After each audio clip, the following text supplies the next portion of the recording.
Bonjour à tous, je m'appelle Audrey Chaillet, je suis fondatrice et dirigeante de Eto. Nous sommes spécialisés dans la transformation digitale de la filière vin, bière et spiritueux. Et aujourd'hui, je souhaite vous partager mon retour sur l'étude prospective menée par Vinceo. Alors, j'ai eu la chance de participer à cette étude prospective depuis les débuts. Alors, qu'est-ce qu'une étude prospective? C'est une démarche qui vise à anticiper les évolutions possibles d'un secteur ou d'un territoire, et dans notre cas, le secteur vitivinicole en Occitanie, en prenant en compte les tendances actuelles et en émettant des hypothèses sur les futurs possibles.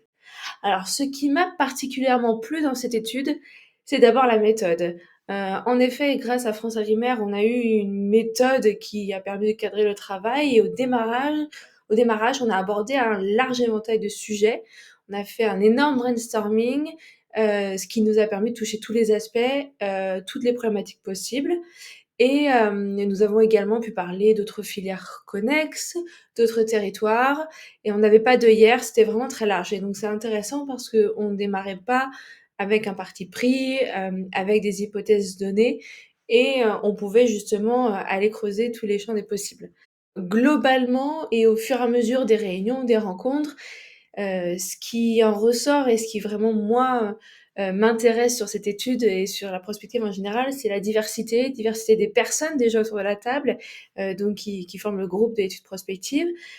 Diversité des intervenants que nous avons sollicités. Nous avons des gens qui étaient, plutôt des gens, qui venaient de la technique, des personnes qui venaient du monde académique, des personnes qui venaient plutôt du business, et ça, c'était vraiment très intéressant parce ils n'ont pas la même façon de présenter les sujets, ils n'ont pas les mêmes sujets de prédilection.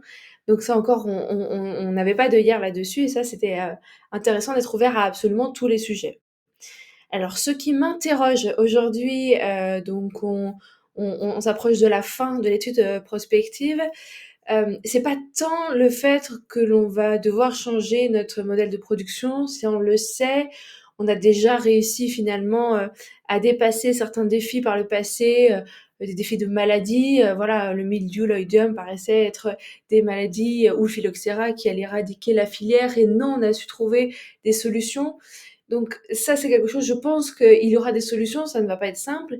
Moi, ce qui m'interroge vraiment au fur et à mesure des réunions qui ont été menées, c'est quel est le consommateur demain, et est-ce qu'il est un consommateur? Et est-ce que demain, l'alcool ne deviendra pas un tabou et peut-être qu'on n'aura plus de consommateurs?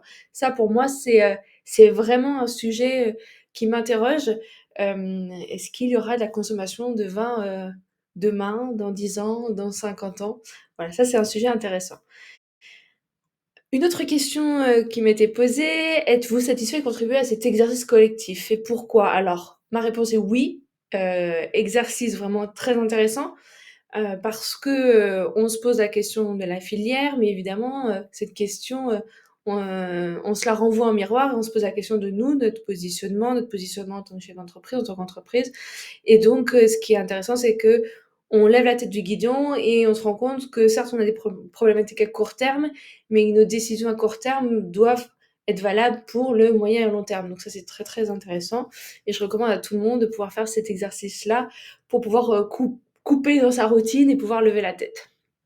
Comment Vinceo pourra utiliser ces résultats? Donc c'est une question pour moi qui est pas une question que à poser au groupe de l'étude prospective, mais en général, à tous les membres de Vinceo. Il est clair que la filière est en train de changer. Les problématiques sont suffisamment importantes pour qu'on se pose toute cette question, et je pense que toute la filière et tous les maillons de la chaîne, du début à la fin, on est tous concernés. Et donc je pense que cette étude est une vraie opportunité pour pouvoir, créer des groupes de travail. Il va y avoir plusieurs scénarios qui vont émerger de cette étude, donc ça peut être une bonne base de travail. Donc ensuite, à partir de ces scénarios, créer des groupes de travail pour imaginer ensemble des solutions collectives, complémentaires, en apportant chacun sa brique, son expertise, et en proposant demain des solutions complémentaires, collectives, et faire en sorte que cette filière, eh bien, elle ait de l'avenir. Tout seul, surtout, comme nous dans notre coin, petite entreprise comme Eto, on ne va pas y arriver. Sans doute qu'on va mourir, très vite si on ne bouge pas, mais je pense que même les gros acteurs auraient, auraient un intérêt à s'intéresser et à s'impliquer dans ces groupes de travail et à travailler sur des solutions collectives, tous ensemble, des solutions complémentaires et peut-être même d'aller jusqu'à créer des consortiums en commun. En tout cas, moi, je pense qu'il y a un vrai terreau fertile, donc maintenant à nous de nous en saisir et à transformer l'essai. Voilà pour mon retour et en tout cas merci de m'avoir donné cette opportunité de participer à l'étude prospective. Au revoir. Bonjour, je m'appelle Agnès Boeuf, donc je suis consultante au sein d'AOC Conseil et j'ai participé donc à cette prospective. Nous sommes attaqués à un sacré sujet. Imaginez la filière demain, la filière viticole. Et c'est vrai que ça nous a permis de découvrir ensemble tout un tas voilà, de sujets très porteurs. Alors j'en ai plein en tête. Le foncier, l'assurance, l'érosion des sols, le carbone, l'énergie, la fertilité de nos sols, le végétal, les maladies, l'alcool, la digitalisation, les goûts, la mondialisation, le local, enfin bref, ça a été une multitude voilà, de sujets. On a butiné comme ça, mais ce qui nous a permis, je crois, collectivement, de prendre conscience en fait de la complexité aujourd'hui de la problématique des problématiques que nous rencontrons et surtout aussi de l'accélération en fait du mouvement et de voir que demain très rapidement notre filière ne ressemblera pas du tout à celle qu'elle est aujourd'hui et que voilà cette accélération elle est vraiment grandissante, exponentielle. Alors dans ce cadre-là, j'ai envie de dire à nous de restituer après, à la fin de ce travail, de restituer au mieux toutes ces hypothèses justement d'évolution de la filière. Certaines nous plairont certainement plus que d'autres, certaines hypothèses. À nous, voilà, après de travailler, d'œuvrer dans ce sens et pour pouvoir en fait trouver des solutions au sein de Vincéo, que ce soit individuellement, nous les membres, ou collectivement, tous ensemble. Voilà, donc à très bientôt. Bonjour à tous, Florian Seski, je suis le responsable du cabinet de courtage CIET Europe et ça fait déjà quelques années qu'on est membre de Vincéo et aussi membre du conseil d'administration. Donc c'était tout naturellement qu'on a décidé d'accepter l'invitation de rejoindre ce nouveau projet de prospective pour essayer d'imaginer les futurs potentiels, enfin les futurs scénarios de ce que pourrait donner la filière viticole en fait dans quelques années. Donc, qu'est-ce qui nous a intéressé dans la prospective? Alors, j'avais déjà lu avec intérêt les résultats de la précédente étude qui avait été faite et qui essayait d'imaginer le scénario de ce qui pourrait se passer dans le Languedoc pour le vin, ce qui pourrait se passer proprement pour la filière bio.